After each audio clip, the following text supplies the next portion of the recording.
കുട്ടിയൊരു evening വ്ലോഗാണ് നമ്മുടെ ഇന്നത്തെ video. അപ്പോൾ ഇന്ന് ലോങ് വീഡിയോ ഇടാനൊന്നും പറ്റുന്നില്ല കേട്ടോ, അതുകൊണ്ടൊക്കെയാണ്.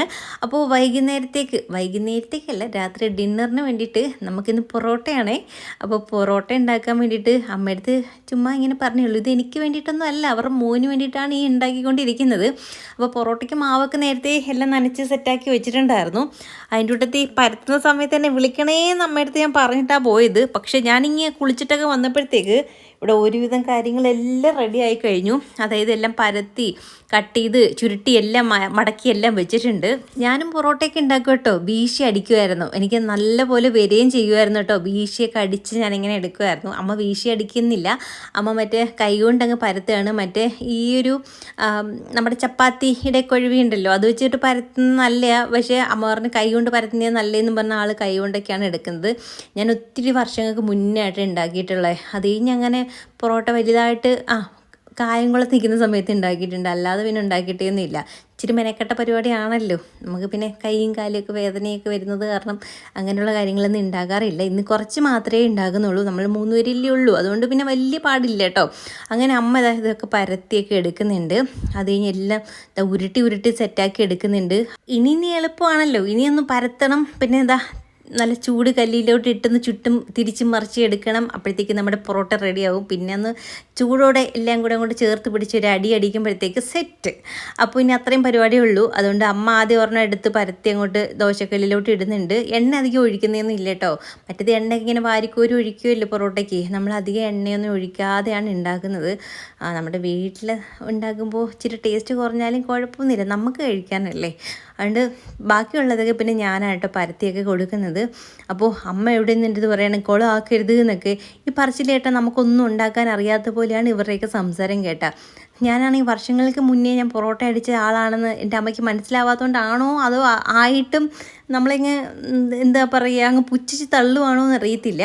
അങ്ങനെ പിന്നെ എന്തായാലും കുറച്ചൊക്കെ അവിടെ നിന്ന് പരത്തി കൊടുത്തു. അധികം നേരം നിൽക്കാൻ പറ്റാത്തൊരു സിറ്റുവേഷനാണ് ഇപ്പോൾ അടുക്കളയിൽ.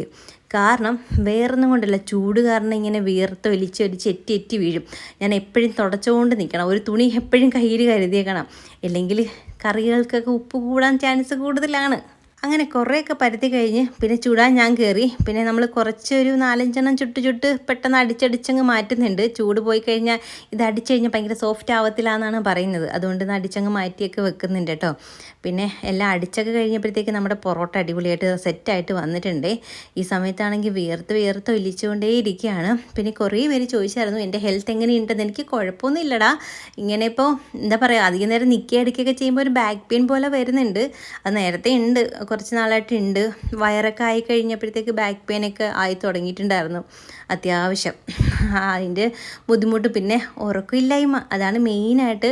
പിന്നെ ഈ ഒരു 2 സൈഡിലോട്ട് തിരിഞ്ഞു കിടക്കാൻ പറ്റാത്തില്ല കേട്ടോ. നല്ല വേദനയാണ്. അതായത് ഈ വാരിയലിൻ്റെ ഭാഗം ഉണ്ടല്ലോ, വയറും ആ ഒരു ഭാഗമായിട്ട് വരുന്നത്, ഇങ്ങനെ വെയിറ്റ് ഒരു സൈഡിലോട്ട് ചായുമ്പോൾ നല്ല വേദനയാണ്. പിന്നെ ഈ പ്രഗ്നൻസി പില്ലോ ഉള്ളതുകൊണ്ട് ഞാൻ എങ്ങനെയൊക്കെയോ അഡ്ജസ്റ്റ് ചെയ്ത് പോകുന്നു. എന്നാലും കുഴപ്പമില്ല. ഇനി കുറച്ച് നാളത്തേക്കും കൂടെ ഉള്ളൂ വേദനയൊക്കെ സഹിക്കാം. നമ്മുടെ വാവയ്ക്ക് വേണ്ടിയിട്ടാണല്ലോ, അതുകൊണ്ട് എല്ലാം അങ്ങ് സഹിക്കുകയാണ് ഇപ്പോൾ. അങ്ങനെ നമ്മുടെ കറി ഇന്ന് ഗ്രീൻ പീസ് കറിയാണ്. ഗ്രീൻ പീസ് കറിയും പൊറോട്ടയും നല്ല കോമ്പിനേഷനാണ്, അടിപൊളിയാണ്. ഇതെല്ലാം കഴിഞ്ഞപ്പോഴത്തേക്ക് ഞാൻ വിയർത്ത് കുളിച്ചൊരു പരിവായി കണ്ട, ഒലിച്ചിങ്ങനെ ഇറങ്ങുകയാണ്. ഒരു 10 മിനിറ്റ് പോലും വേണ്ട, ഒരു 5 മിനിറ്റ് പോലും അതിനകത്ത് നിൽക്കണ്ട, അത്രയ്ക്ക് ചൂടാണ് കേട്ടോ. ഇപ്പോൾ നല്ല തകർത്ത് പിടിച്ച് വെളിയിൽ മഴയും നടക്കുന്നുണ്ട്. പക്ഷേ എനിക്കാണെങ്കിൽ ഇങ്ങനെ വിയർത്ത് ഒലിച്ചുകൊണ്ടിരിക്കുകയാണ് കേട്ടോ. അങ്ങനെ നമ്മൾ ചൂടോടെ പൊറോട്ട അങ്ങ് കഴിക്കാമെന്ന് കഴിച്ചു. കറി ഇച്ചിരി കുറുകിയിരിക്കുന്നുണ്ട്. അമ്മ പിന്നെ ഇച്ചിരി ചൂടുവെള്ളം കൂടെ ഒഴിച്ചിട്ടുണ്ടായിരുന്നു. കറി ആദ്യമേ അങ്ങ് വെച്ചിട്ടുണ്ടായിരുന്നേ. അപ്പോൾ അതുകൊണ്ട് തന്നെ ഇരുന്നപ്പോഴത്തേക്കൊന്ന് ചെറുതായിട്ട് തണുത്തപ്പോൾ അങ്ങ് കുറുകിപ്പോയിട്ടുണ്ട്. അങ്ങനെ പൊറോട്ടയും ഗ്രീൻ പീസ് കറിയും അടിപൊളി ടേസ്റ്റാണ് കേട്ടോ, സംഭവം അടിപൊളിയാണ്. പിന്നെ ഇപ്പോൾ എന്തെടുത്താലും കുഞ്ഞൻ ആദ്യം എൻ്റെ വായിലോട്ട് വെച്ച് തരും. അത് കഴിഞ്ഞാണ് കുഞ്ഞനും കഴിക്കുന്നത്. ഗണപതിക്ക് ആദ്യം വെക്കണമല്ലോ എന്നുള്ള ചിന്തയിലാണോ എനിക്ക് വായി വെച്ച് തരുന്നതെന്ന് എനിക്കറിയില്ല. അങ്ങനെ നമ്മൾ ഫുഡൊക്കെ കഴിച്ചു തുടങ്ങി. ഇത് കഴിച്ചപ്പോൾ എനിക്ക് എന്താ ഫീൽ ചെയ്തതെന്ന് അറിയുമോ? പണ്ട് നമ്മൾ കല്യാണത്തിന് പോകുമ്പോൾ വെജിറ്റേറിയൻ വേണ്ടുന്നവർക്ക് പണ്ടൊക്കെ ഗ്രീൻ പീസ് കറി ആയിരുന്നു കൊടുക്കുന്നത്, പൊറോട്ടയും ഗ്രീൻ പീസ് കറിയും. അത് കഴിച്ചിട്ടുള്ള ആൾക്കാരുണ്ടോ? ഞാൻ കഴിച്ചിട്ടുണ്ട്, നല്ല ടേസ്റ്റാണ്. എനിക്കിപ്പോൾ ഇത് കഴിച്ചപ്പോൾ എനിക്ക് അത് തന്നെയാണ് ഫീൽ ചെയ്യുന്നത്. അങ്ങനെ ഞങ്ങൾ 3 പേരും കൊണ്ട് ഇത് അടിപൊളിയായിട്ടിരുന്ന് ഫുഡൊക്കെ കഴിച്ചു. പുറത്ത് നല്ല തകർത്ത് മഴയൊക്കെ നടക്കുന്നുണ്ട്. ഒരു കട്ടനും കൂടെ കിട്ടിയിരുന്നെങ്കിൽ കുശാലായാനേ. അപ്പോൾ നമ്മുടെ വീഡിയോ ഇത്രയൊക്കെയുള്ളൂ. ട്രൈ ചെയ്യൂ.